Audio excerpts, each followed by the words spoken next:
Neural control and coordination.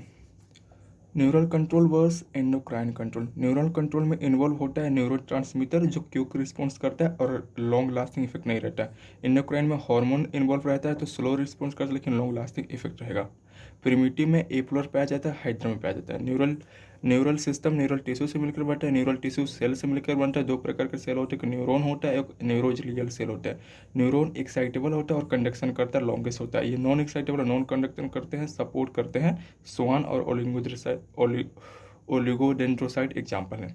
Neural tissue CNS PNS. CNS दो प्रकार होते हैं, ब्रेन स्पैनर को PNS somatic autonomic nervous system. Somatic voluntary part होता है, autonomic involuntary part sympathetic and parasympathetic होता है। जो पीएनएस होते हैं वो स्पाइनल कॉर्ड और ब्रेन से निकले होते हैं। Collection of cell body CNS में न्यूक्लाई कहलाते हैं और पीएनएस में ganglia. Collection of axon CNS में ट्रैक्ट कहलाते हैं, पीएनएस में नर्व फाइबर कहलाते हैं। न्यूरॉन दो प्रकार का होता है, एक होता है माइलिनेटेड, एक होता है नॉन माइलिनेटेड। माइलिनेटेड मतलब माइलिन सीट प्रेजेंट है और ये कॉमनली सीएनएस में पाया जाता है। माइलिन सीट एब्सेंट है, कॉमनली पीएनएस में पाया जाता है। Myelin seat lipid enrich shift होता है। माइलिनेटेड न्यूरॉन सीएनएस में जो माइलिनेटेड न्यूरॉन बनाता है उसको ओलिगोडेंड्रोसाइट सेल कहते हैं, पीएनएस में स्वान सेल बनाता है। Types of neuron unipolar single polarity example embryonic life. Bipolar example retina of eye olfactory epithelium. Multipolar example cerebral cortex of brain.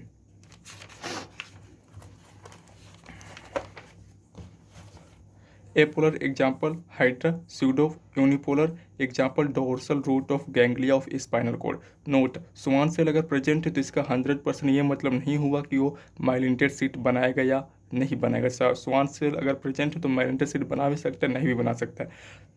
Generation of nerve impulse. सबसे पहले हम पढ़ेंगे रेस्टिंग मेम्ब्रेन पोटेंशियल। तो यहाँ पर सोडियम के चैनल होते हैं, पोटेशियम के चैनल होते हैं, sodium leak channel, potassium leak channel, और उसके बाद होता है एक्टिव पंप भी। तो सोडियम लीक चैनल से सोडियम अंदर आते हैं एक्सोप्लाज्म में, बाहर सोडियम की मात्रा ज़्यादा होती है और एक्सोप्लाज्म में पोटेशियम की मात्रा बहुत ज़्यादा होती है। तो लीकेज चैनल से पोटेशियम ज़्यादा बाहर निकलता है, सोडियम कम अंदर आता है, इसलिए इसके अंदर नेगेटिव चार्ज हो जाता है, बाहर पॉजिटिव। तो -70 मिली वोल्ट होता है पोलराइज्ड में, आरएमपी में। अब जैसे ही स्टिमुलस आता है 55 से 7 वोल्ट तक, तो सोडियम गेटेड चैनल ओपन हो जाते हैं। तो sodium voltage gated channel open हो जाते हैं तो सोडियम की एंट्री अंदर हो जाती है, तो अंदर पॉजिटिव हो जाता है तो डिपोलराइज हो जाता है, +30 मिलीवोल्ट हो जाता है। उसके बाद सोडियम वोल्टेज गेटेड चैनल बंद होते हैं और potassium voltage gated channel open होते हैं, तो पोटेशियम बाहर जाने लगता है। जब पोटेशियम बाहर जाने लगता है तो बहुत ज़्यादा पोटेशियम बाहर चला जाता है तो हाइपर क्लोराइज भी हो जाता है। फिर बाद में सोडियम गेटेड चैनल ओपन होता है और पोटेशियम को अंदर लाता है एंड सोडियम की एंट्री अंदर आती है, तो बाद में रिपोलराइज तो होता है।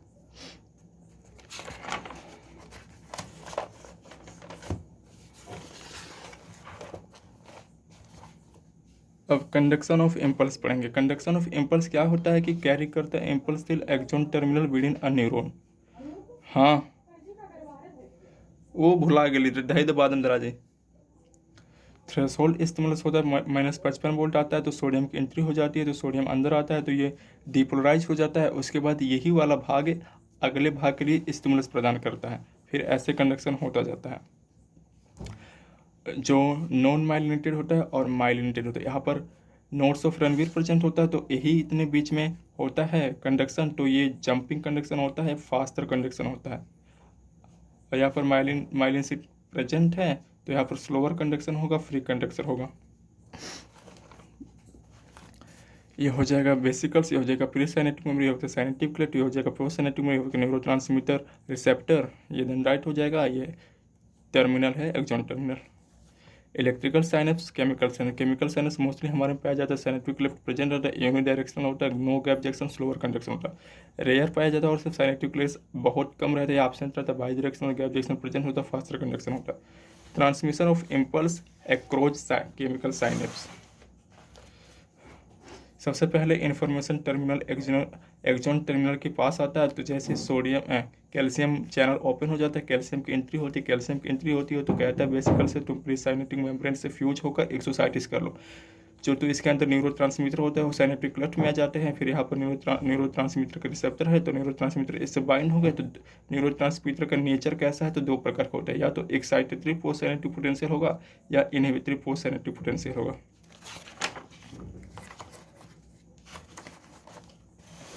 एक्साइटरी में एसिटोकोलाइन, एपिनेफ्राइन और नॉर एपिनेफ्रिन का होता है। सोडियम चैनल ओपन हो जाता है, सोडियम की एंट्री होती है, डिपोलराइजेशन होता है, एक्साइटेशन हो जाता है।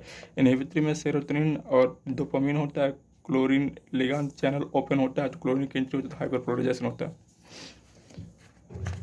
अब हम सीएनएस के बारे में पढ़ें। सीएनएस में ब्रेन एंड स्पाइनल कॉर्ड होता है, ब्रेन में पढ़ेंगे। ब्रेन जो कवरिंग होता है ब्रेन की वो क्रेनियल मेनिंजेस कराती है। इसमें आउटर वाला ड्यूरल मोटर होता है, आर्कनॉइड होता है, मिडल वाला पायामित्र और इनर वाला। इन दोनों के बीच में सब ड्यूरल स्पेस होता है, इन दोनों के बीच में सब आर्कनॉइड स्पेस होता है। सब आर्कनॉइड स्पेस के अंदर ईसीएफ रहता है। ईसीएफ का 3 काम होता है, नरिशमेंट देता है, रिमूवल ऑफ एक्सक्रीटरी वेस्ट और act as a shock absorber. अब पार्ट ऑफ फोर ब्रेन पढ़ेंगे हम। Part of brain, forebrain, midbrain, hindbrain. अब फोर ब्रेन में होता है सेरेब्रम होता है, hippocampus, amygdala, olfactory lobe, epithelius, epithalamus, thalamus, hypothalamus, इन तीनों को एक साथ डायनसेफलन कहा जाता है। हिंड ब्रेन में सेरेब्रम, पोन्स, मेडुला होता है।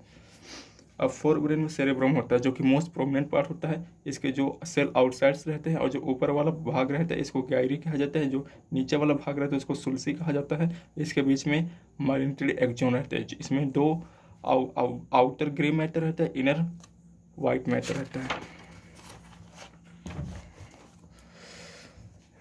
सेरेब्रम को लॉन्गिट्यूडिनल क्लेफ्ट दो भागों में बांट देता है, कॉर्पस कैलोसम इसे जोड़ कर रखता है।